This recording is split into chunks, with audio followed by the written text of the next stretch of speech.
So it's my pleasure to really thank Lars Röger for the insightful keynote and presentation on such an amazing topic. It also kind of initiates this lot of the agenda that is dedicated directly to the semiconductor, because we will hosting a semiconductor panel here on the stage, the main stage, for the next about 50 minutes. So my name is Roberto Sampietro. I'm part of the ventures team at Plug and Play in STARTUP AUTOBAHN, and I will be the moderator for today's panel. In the stage also my colleague Robin Meyer, with which I work together to set up this panel. And the panel will be focused on the semiconductor technologies and how the semiconductor are affecting mobility and automotive, and also some of the challenges that brings together in the industry. But before that, let's jump directly to introducing the guests and the panelists. So from STMicroelectronics, that is one of the leading manufacturing company of semiconductor components, I want to invite on stage Philip Prats. Welcome, Philip. Philip is the head of automotive application for the EMEA region. He had an extensive career on the semiconductor industry. The second guest that I want to invite on stage comes from Hero Motocorp. Hero is an Indian multinational company manufacturing scooter and two-wheelers. It's the largest scooter and motorcycle manufacturer in the world. And they also recently launched an EV vehicle under the new brand Vida. So I want to invite on stage Swadesh Kumar Srivatava, that is the head of business unit Emerging Mobility. He had also an incredible career on the semiconductor industry. Really looking forward to chatting with him. And finally, I want to invite on stage one of the founders of a startup that is here. It's a startup in which Plug and Play invested that we are super proud of because it's doing amazingly. The startup is called Celus. They do AI technology to design the layout of PC board. And I want to invite here the co-founder, Andrea Scade.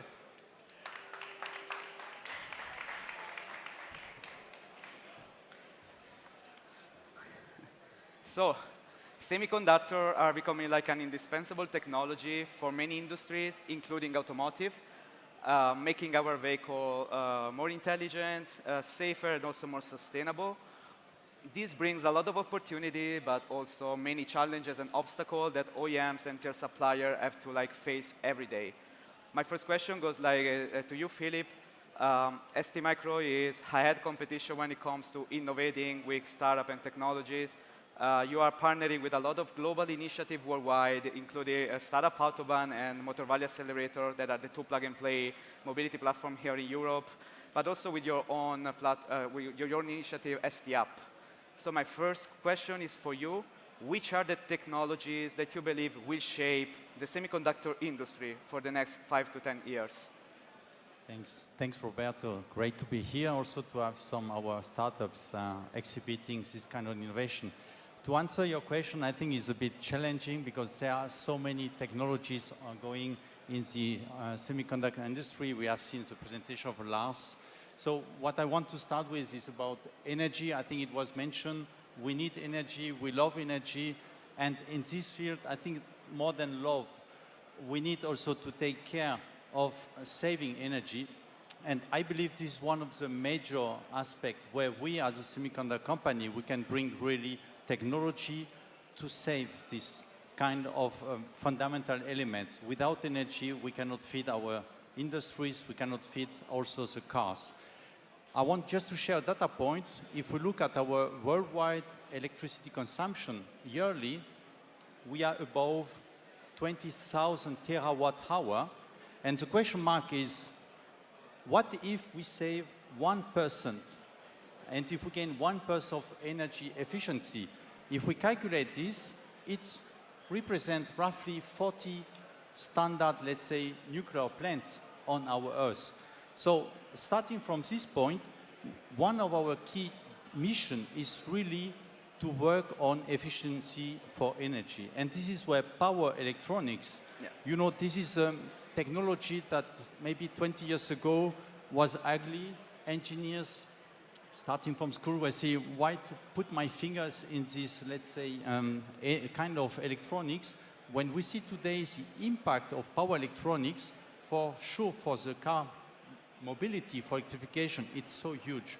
We have invested really heavily. For instance, for new materials, it's about wide band gap, it's about silicon carbide, And here, just to give you a ratio, it's not about 1% energy gain, efficiency gain, it's going up to 10, 12% of energy just by using these new materials. So the impact of our industry is really strong, and this is where we started investing more than 30 years. This is one aspect, energy efficiency, power electronics. Another one is software-defined vehicle.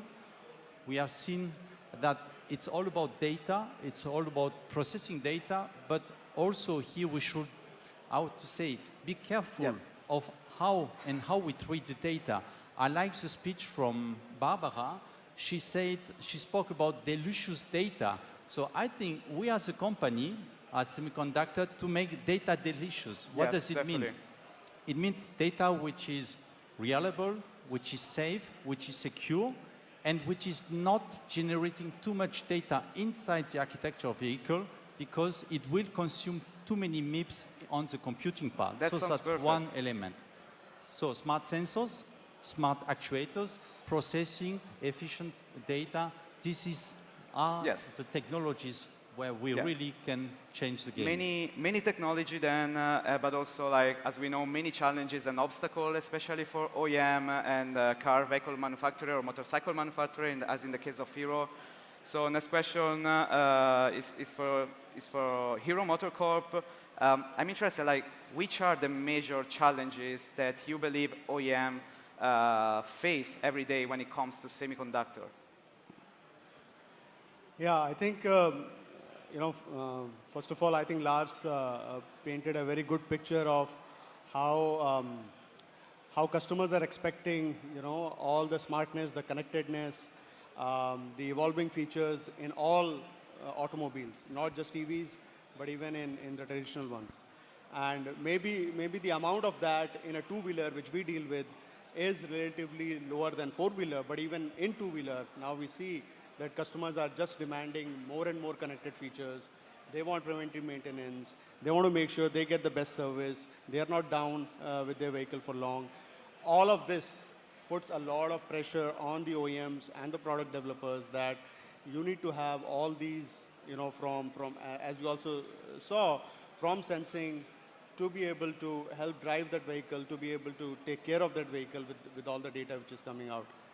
What does this mean? I think both for our ICE portfolio and our EV portfolio, in the last few years, we have seen that we are relying on semiconductors, the chips, the controllers, much more.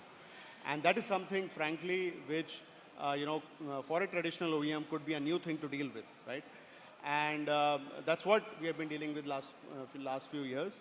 And then came the whole shortage in the semiconductor industry, which didn't make it easier either, right? And given that automobile industry probably takes about 10-15% of the semiconductor market, right? Not more than that. We were not on the top of the list, sorry to say, of the semiconductor manufacturers. And I think the combination of all of this, what it did really to us is it made us think really hard on how do I serve the customer with those advanced features, but also be able to respond fast and not have like single point of failure with the specific supplier. What we have done now is we have gone towards modularization, platformization, and also getting our suppliers involved early in the journey of the product development. Yes. And obviously being very transparent with them with our demands and all of that. Obviously having alternate options of the sourcing is also helping, but fundamentally re-looking at the product development, making it more modular, and starting early with the suppliers, I think that's really helping us. Yeah. Thank you as well, Shailia. We mentioned many challenges and many obstacles that like OEMs share, but also they can go also beyond mobility. We know that there are a lot of companies struggling in the same way, and also opportunity for many startups, many younger and more like dynamic company to jump on the market with new business model, new technology, and new innovation. So my next question goes to Andrea for Celus. According to you, which are the main areas in which startups today can innovate the semiconductor industry? Yeah, that's an interesting question to think about, because there are many different areas where startups can contribute a lot, I think. But one thing that we can actually reinforce over and over is that startups, they are known to be really fast. So they can adapt fast in different environments, and they have this agile way of working. And I think if we look at the technologies that come out today, from AI, from in different fields, one thing that we can say also is that they also move really fast. So they develop really, really fast. So if we think on the whole semiconductor industry, if I pick one specific part of the chain, which is the interfaces that exist between semiconductor manufacturers, for instance, and electronics engineers on the other side, I like to think about three areas within this part. One of them is how to deal with the information flow between component manufacturers and the engineers. And I think that there is a lot of different ways of doing that, and I think there's also a lot of opportunities for startups to work on it, because data today needs to be in a form that can be processed automatically, yes. can be processed digitally.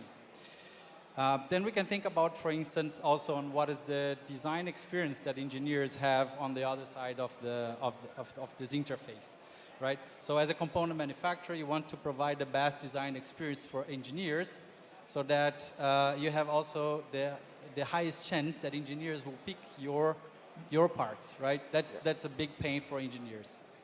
And I think that the third point is how do you also, as a component manufacturer, for instance, how do you get all the design insights that you need so that you can stay ahead in the market? So what are the trends? What are the design needs? What are the engineers looking for in the market? And how can you get this information before it's too late? So I think these are three interesting areas for startups to explore. And there are many, many different possible business models that can be applied within these three areas. No, that is really exciting, because what we do in Plug and Play is connecting corporate with startup, running a big, massive ecosystem. So knowing that startup will have a big role in shaping also the future of the industry really excites us all. But let's dig more into one of the main obstacles, also the one mentioned by Swadesh, that is the shortage of chip and the disruption in the supply chain. Want to make a question for Hero. How is Hero approaching this shortage? I mean, how are you, or how do you think OEM can today tackle the big obstacle of getting the right number of chips they need at the right time for the production volume that they are required to make? So, I mean, first of all, I think the situation is improving, so that's a positive. But one has to obviously prepare for these type of disruptions. And with so much going on, in the geopolitical issue, and then also, the issues with the supply chain, that one has to prepare for these eventualities. As I was saying earlier, I think, what we are, so we have to solve from the customer point of view. We need to be sure about what the customers are going to require, what are some of the technologies we heard from Lars and here are going to interject into those requirements from the customer. So knowing your customer and knowing your market is very, very important, because the better you know, the better you're going to be able to plan for that. Second piece is, as I said, we need to start working with our suppliers, not just the tier 1 suppliers, but we have also started working with tier 2, tier 3, tier 4 suppliers, and bringing everybody together so we collectively understand what the strengths are and what the requirements are, and co-develop from the beginning. Third piece, as we ended up doing on the ICE side with the engines, we make our own engines. Similarly, if not all the way, because we don't need to build everything which NXP does and STMicroelectronics does, but we want to make sure that we have enough vertical integration going on, enough in-house expertise, so that we are able to respond faster to these disruptions and help our suppliers help us better. So these are some of the areas definitely which helps. And thirdly, as I said, modularization and platformization will help us, so that if we do have a problem with a particular type of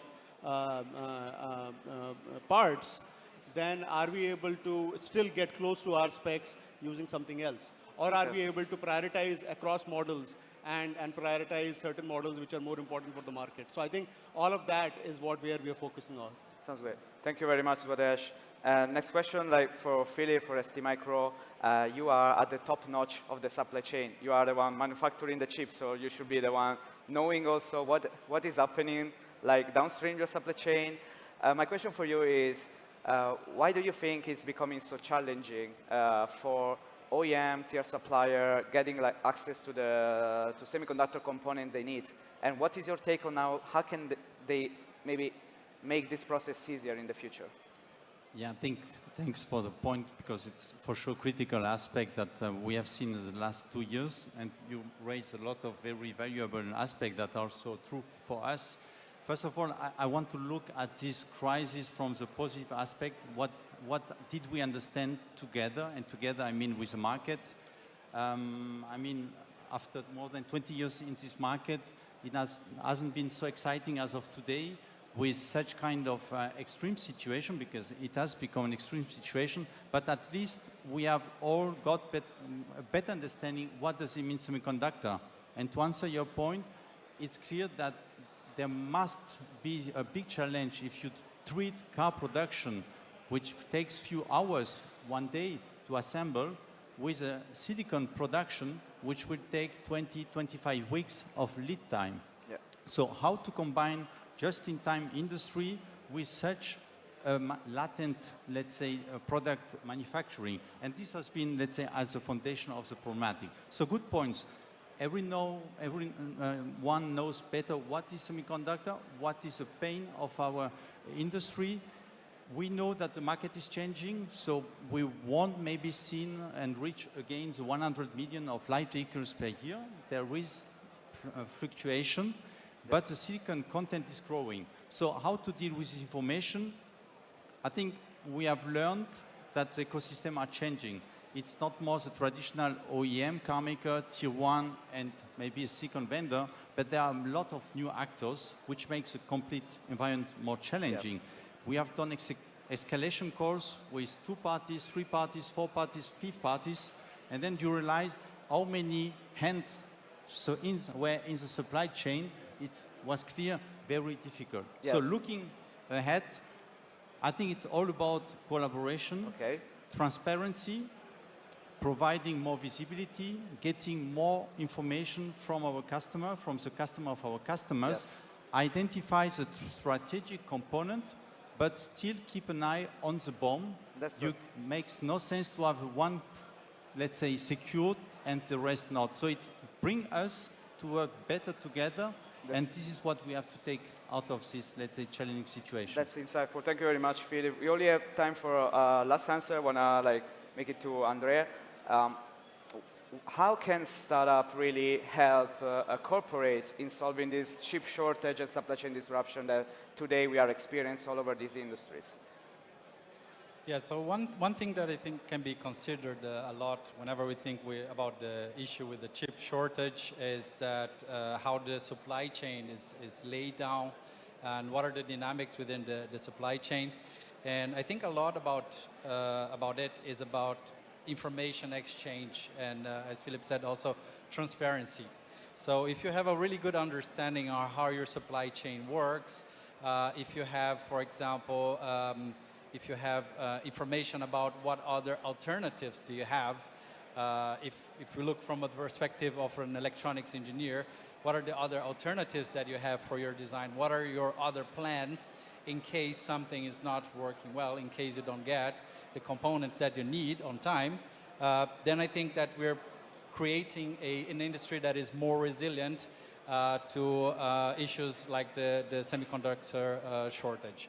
So I think if we think about this, when we're talking before about the business models, and I mentioned the information part, the exchange of information between component manufacturers and engineers, but also between other actors in the industry.